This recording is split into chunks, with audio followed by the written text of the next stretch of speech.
Tjaša, predstavila bi se pa začetek z eno mojo pesmijo, ki gre takole. Jaz.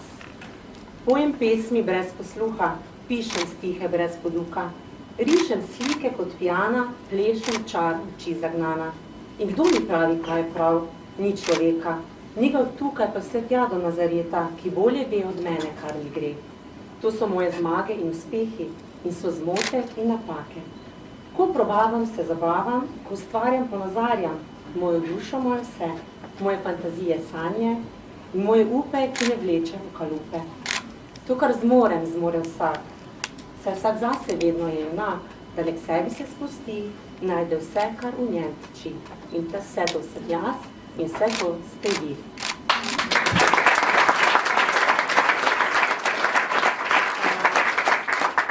Pesem oziroma ti občutki so bili zliti na papir 2 leti pa pol, 3 leta nazaj, ko sem se začela spraševati, kaj je normalno zame, ne za moje prijatelje, sodelavce, partnerje, ampak kaj je normalno zame? Ali je normalno, da letim do hladilnika obuta, ali je to pač nek vzorec, neko prepričanje? In bil je nek klic. Jaz takrat nisem vedela, kaj to je. Skratka, 36 let sem globoko spala. Bilo je super, spati pa ni vedeti ničesar. Ampak te sanje so postale enega trenutka nočna mora. 2 leti sem bila v notranjih procesih zapustiti družino oziroma vzeti otroka očetu, ki mu je idol in enostavno dobila sem se sama seboj, ampak nekaj tisti notranji glas, takrat nisem vedela, kaj to je, me vleklo, pojdi, zaradi tega, ker enostavno tu nisi ti, to ni tvoje življenje, tu ne moraš živeti sebe. In po neprespanih nočeh, na koncu je že bilo tako, da se mi je vse skupaj začelo poznati seveda na zdravju. Telo pravijo, da je res dober pokazatelj, kaj se v tebi dogaja in takrat sem rekla, tak, zdaj pa je dovolj. Ko danes pogledam nazaj, je bila to mislim, sicer res najtežja odločitev v mojem življenju, ampak še enkrat po isti poti, absolutno.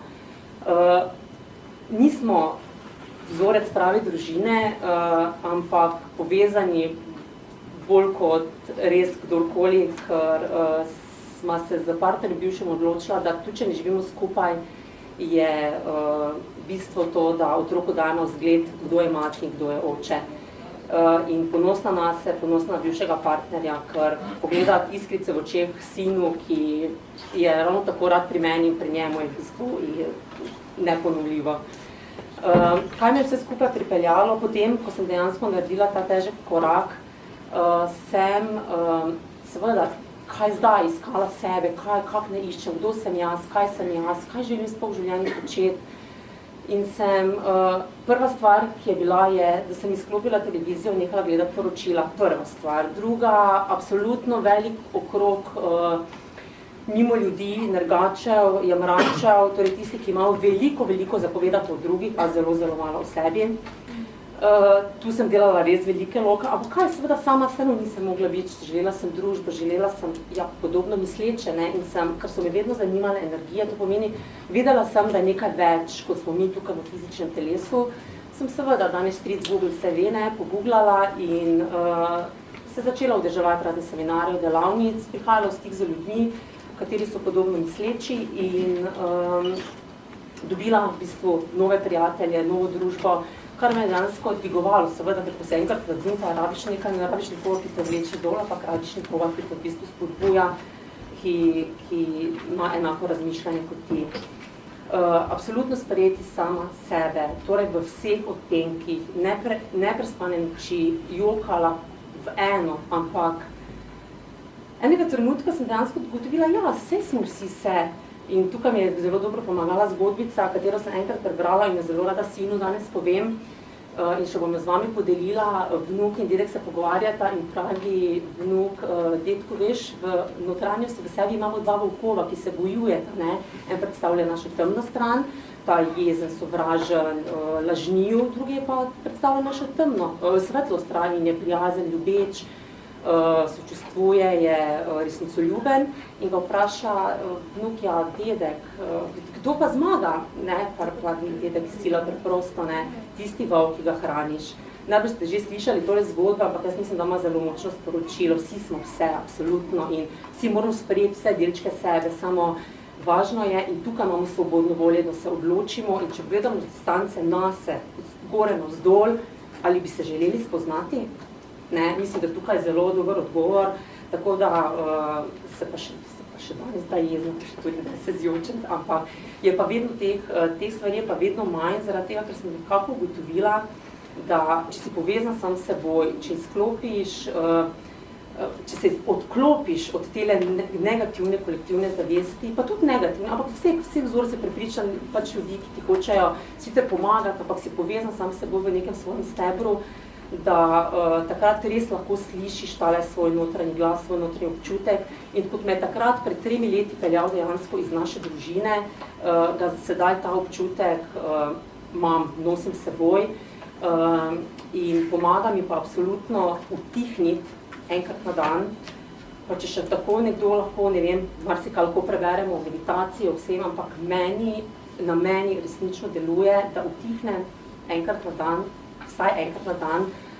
Jaz sicer prakticiram to 2-krat zjutraj, zvečer za 20 minut, ampak to niso posebni joga, meditativni položaji, se zapreti neko luknjo, meditirati, ampak enostavno se povezati z seboj, ker takrat, veste, izzivi, priložnosti, drvijo skozi mimo tebe, ampak če nisi povezan, sam s seboj jih niti ne vidiš, enostavno spregledaš jih, zaradi tega, ker vse etikete, vse nalepke, ki smo jih dejansko dobili čez otroštvo, da o pretekli življenji sploh ne govorim, so nas dejansko na nek način zapečatile lahko in potem lahko pride kakšna bolezen, finančni udari, zlatka vse to, kar te dejansko potem dobesedno postavi na ravna tla, da ta pač tak zdaj posluša slačne sebe. Jaz bi, ne vem, kako še imam, minut, okej. Bi še mogoče povedala, včeraj sem en filmček posnela, ker sem dejansko zavestila, ki sem dala ga na video, tu bo mojih prvič, kot je danes prvič, da stojim tukaj na odru, govorimo o pričakovanjih, ne, torej, ozavestila sem čez izkušnje, tudi vse to, kar vidite, slajde gor, to so dejansko mogoče res napisane teze, ampak to sem jaz čez izkušnje v 3 letih, jaz sem v 3 letih doživela več, ko sem vse prej v 36 letih. Sveda, ker sem se spustila to, ker me naša duša je prišla na zemljo izkušati, ne udobno ležati na slonjaču pa gledati televizijo. Skratka, dogajanje, ne, čim več proba tisto, kar vas pokliče, ne.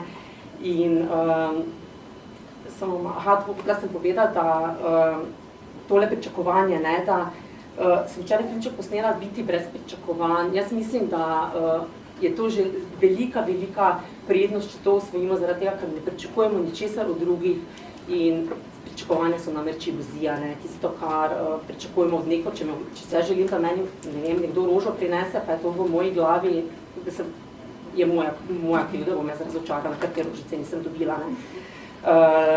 Za konec bi podelila še eno pesem za vami, ki govori, ker vedno se vsi najdemo na kakšnem križišču, gre pa takole. Na križišču brez napisov, tabel in posebnih opisov, kdaj v življenju tako stojim. Ali izbira bo ta prava, se oglaša moja glava. Ena pot je ravna, takšta avtocesta prazna, ki zbrala vsaka biomama za svojega zlatega panža. Druga ena sama vjuga, prašna, makadamska pusta, ki brani se vsak, ki kalkulira, da s tem kaj profitira. Tretja je iluzija moja domišljija pravlic vseh ljudi in vseh poti, ki kot spužva srkala se mi. Četrta je pa tista, ki me vabi, žene in potiska in moja duša ob tem veselo vriska, tako kot zdaj, mogoče se ne vidi, ker imam tremo.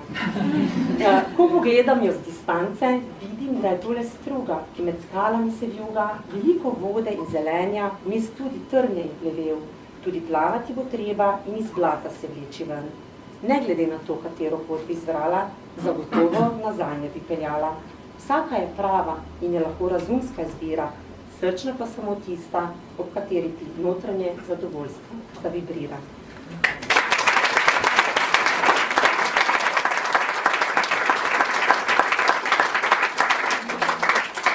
z moje strani, naj vam sije sonček, če ga pa ni, pa plešite v dežju, morda vzrete mavrico ali pa kakšno ptico v letu. Hvala.